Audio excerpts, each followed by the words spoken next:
Hello and good morning. This is Travis Butterfield with another video tip on how to edit our websites.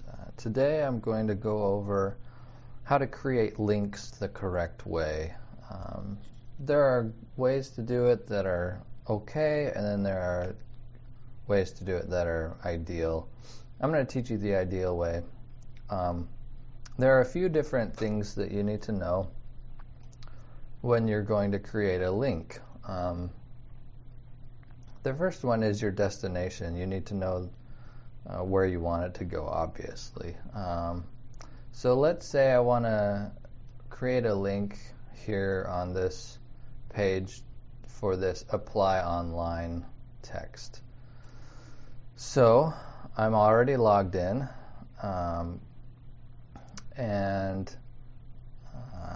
so I'm going to go and hit edit.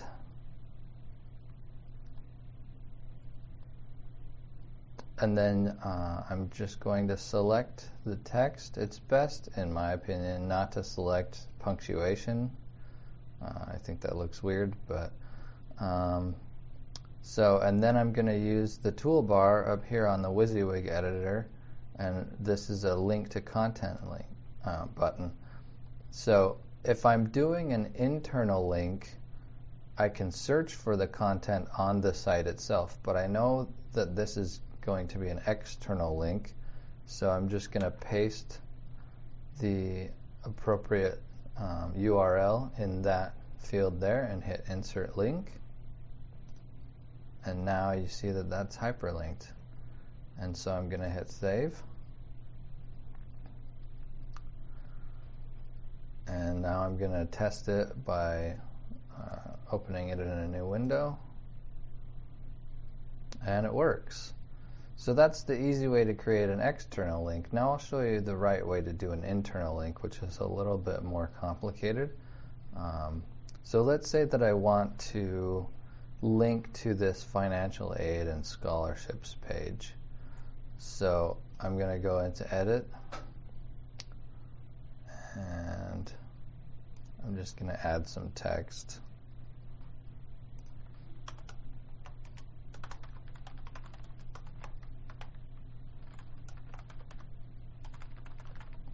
Okay, so I want to link this to the financial aid and scholarships page. So I'm going to do the same thing. I'm going to click on the link to content button, and this time I'm going to search for that content. And this brings up some possible results. You'll see that it will automatically, when I click on it, put in a link here, which is /node/65. The way that our website works is these are virtual pages that are stored in a database. And so when you see the word node, you can think of it as a page or an item on the site. And this is number 65. That does that for me, and I can hit insert link. If I already know, well, before I say that, I'll say that's probably the cleanest way to create a link, because within the Drupal system, the node is the primary link URL, and then it has what are called alias URLs for a page. So if I save this, and then I click on the link, you'll see that it comes up here as node 65. But also, if I hover over view, it has a different URL to the same page, /content/financial-aid. It's the same page, but this is the kind of internal URL, and this one is the one that most people will see.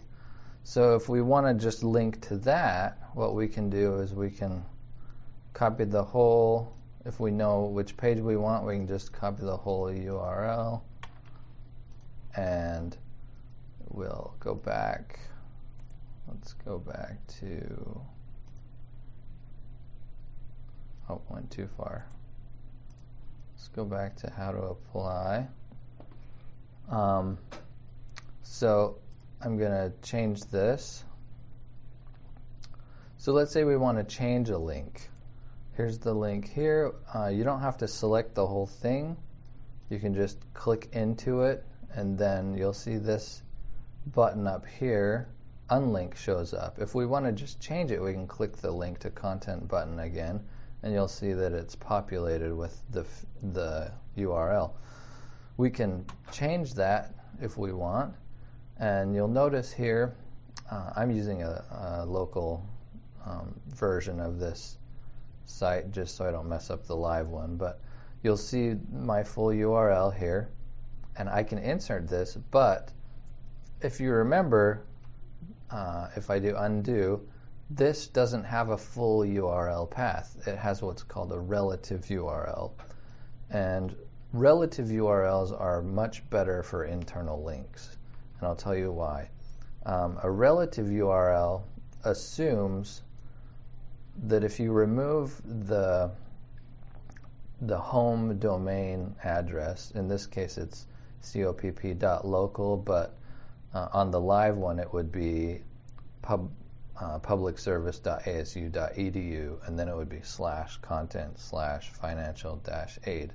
So you would remove the domain of the site, and then you can just start with whatever comes after that, and that's what's called a relative link. And the reason why those are important is because if we ever need to change or rather migrate the site to a new server or a new domain, all of the links that are relative will update automatically.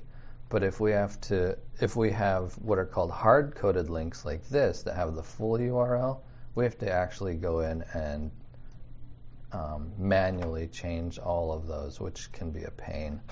And they'll break, and they just won't show up or won't work right. So it's best to do a relative link, but if that intimidates you, hopefully you can figure it out and be okay. But worst comes to worst, you can use the full URL, and that's okay too. But I would prefer if you remove that and then click Insert Link. So we've changed that link. I'm going to hit Save. And now if we click on it and open it in a new window, we see that it still works. So that's the best way to create an internal link as a relative link if we know the URL and we don't want to search for it, or if you want to use the search function, you can do it that way. The thing that I want to stress is that after you create the link and save it, please test your links so that if you did something wrong, you can figure that out right away and fix it. The last thing I want to cover is making buttons. Making buttons in our content management system is very easy.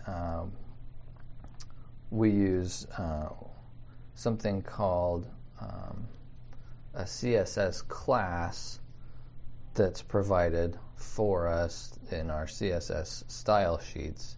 Now, if that's gibberish to you, that's okay. You don't need to worry about it. But what that allows us to do is create buttons very easily. So let's say I want to make this financial aid and scholarships link a button. So that's very easy. I can just go back into Edit, and I can select the link, and either I can select the whole thing or just click on it like before, and then I'm going to go back into Link to Content,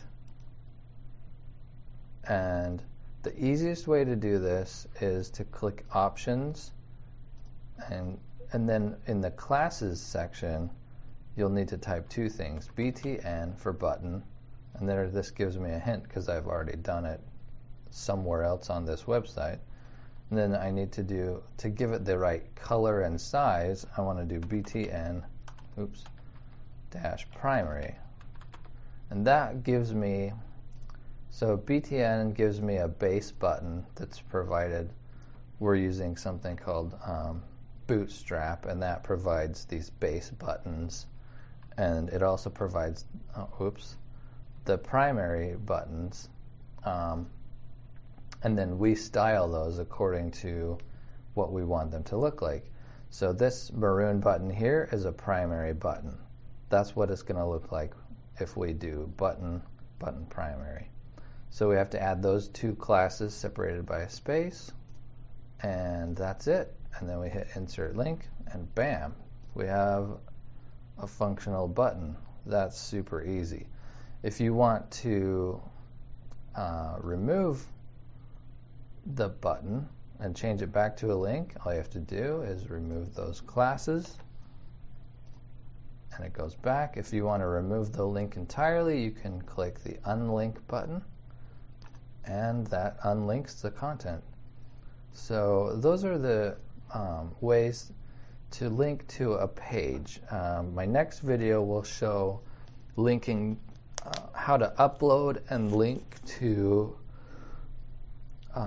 documents, and I'll also show you how to upload images and manipulate them properly. So that's it for now. Thanks for watching. See ya.